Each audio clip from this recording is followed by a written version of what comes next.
Hi, everybody, it's Denny, and I'm here again from Masterteach, which is not about me being a master teacher. It's about mastering the art of teaching, and it is an art.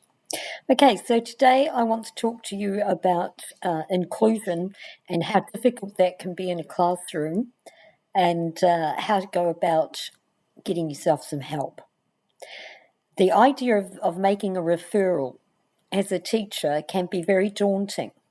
And it can be so daunting, in fact, that you can procrastinate unbelievably about that. The other thing is, too, of course, is that you need to approach parents once you get to that stage. And that also can be extremely daunting. You have questions in your mind about why a child is behaving or not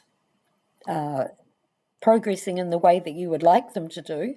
And you think that you've done most of the things that you could do, but you still have a nagging doubt.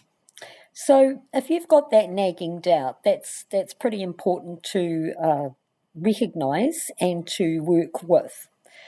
You need to have done a lot of observation. So I think that because there's such a big ask on teachers at the moment, to include children in classroom programs, which is entirely all right, but there's a big ask on teachers in terms of organisation and management and individualisation of programs and assessment and just the day-to-day teaching situation. It's a hard one because actually it's so easy to just carry on with your program. You set the program up, carry on with it, and they seem to fit in. But that do they?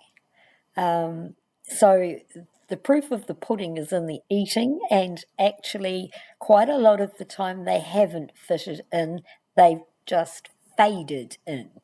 And that's a bit of a worry because they'll either fade in or they'll explode out. Well, either way, you need to be aware that you have a situation in your classroom which is a little bit different, and you know that that's the case. Sometimes you've been informed that you perhaps have a child who has a degree of autism, and it could be diagnosed.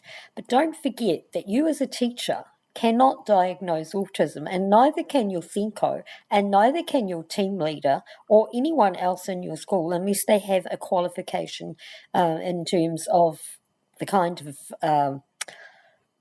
health qualifications that they need to be able to do that. So I don't have that qualification. We don't diagnose, but what we can do, we can strategize and we can refer.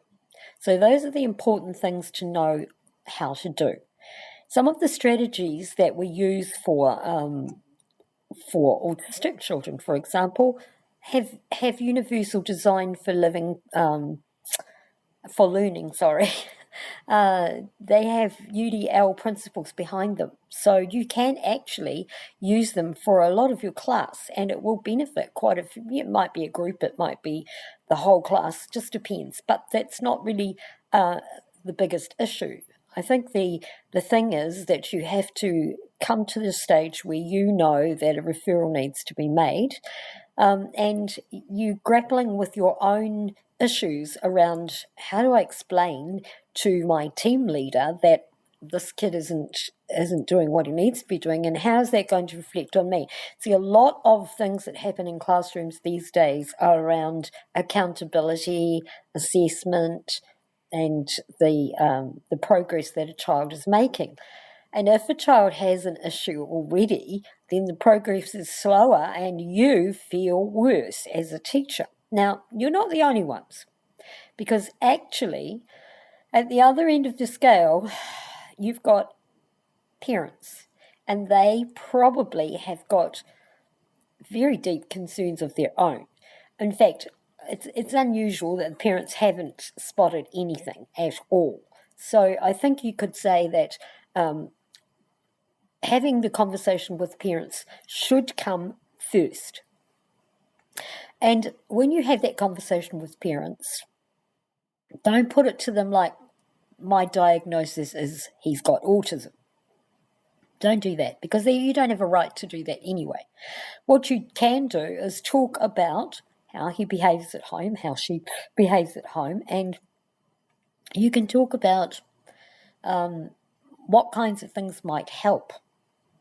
Now, the parents really love and have a right to be asked a lot of questions about their child and the way that their child responds to different sorts of things. And they have a lot of knowledge about that, and you need to respect it, because it can be of great help to you. But also, this is all part of forming the relationship with those parents, and you need that relationship to be able to succeed with the child. You can have some great successes just through having this conversation. So I think getting the parents on board is a big one, and reassuring them that you are on their side and the child's side, and you're trying to find ways to improve the situation for the child. Now, most parents, if not all parents, will respond well to that. So recently I had a child in a classroom, and this child had, I think, a lot of symptoms of autism, but that's my thinking. I didn't share that with anybody. So I asked all the questions. I got the parents in. I asked all the questions, and I asked permission to refer this child to other services. So, through doing this, I've actually opened the conversation for the parents as well, because not only did they give consent to do that, but they also expressed the fact that they were relieved that finally they had something happening for their child, because they didn't really know what to do with it. So that's an important thing in itself. Now, the teachers at the moment are under a lot of stress, and they have a lot of management things happening in classrooms. They've got a lot of issues around accountability and assessment and evaluations and their own appraisals and all those kinds of things that are going on. They don't want to look incompetent. But competence isn't about every child succeeding. It's about you addressing these problems in a professional way, and then putting in place strategies and structures which can assist the child. Getting the help you need is really, really important. And sometimes as a teacher, you just have to do that. You could have a stumbling block. You might have more than one. But sometimes the stumbling block is that the Senko is really busy, and your team leader may not really understand. So I'm going to suggest to you that before you do anything, that you collect a lot of data. Sit back and collect your thoughts, collect the observations, collect student voice, collect some basic assessments about what the child knows and what the child doesn't know. Look at the child's social relationships and have a good look at all those different kinds of things.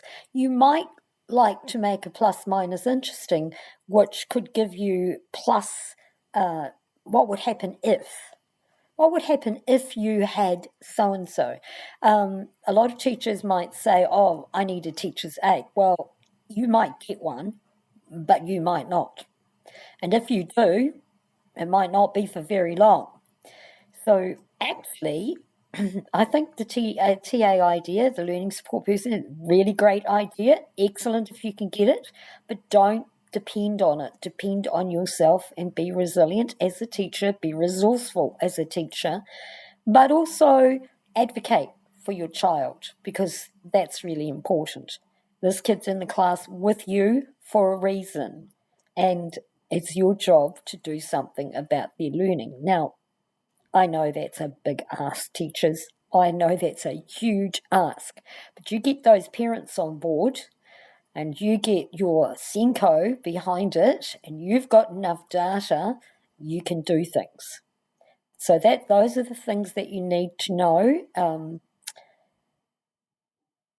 I know that you might be afraid of having people in your classroom who are going to change your program, etc., but that's not really the point. The point is more that you don't need a band-aid fix. What you need is information, and you need help to make strategies which will work. So that's the important bit. You and the people in the school are the people who actually do the work. So you are the people who have to implement programs, and they have to work for you. So that's my say for today, and I hope that I can visit you again. And you come back and visit my channel, because I actually have quite a lot of little snippets which might be useful to you.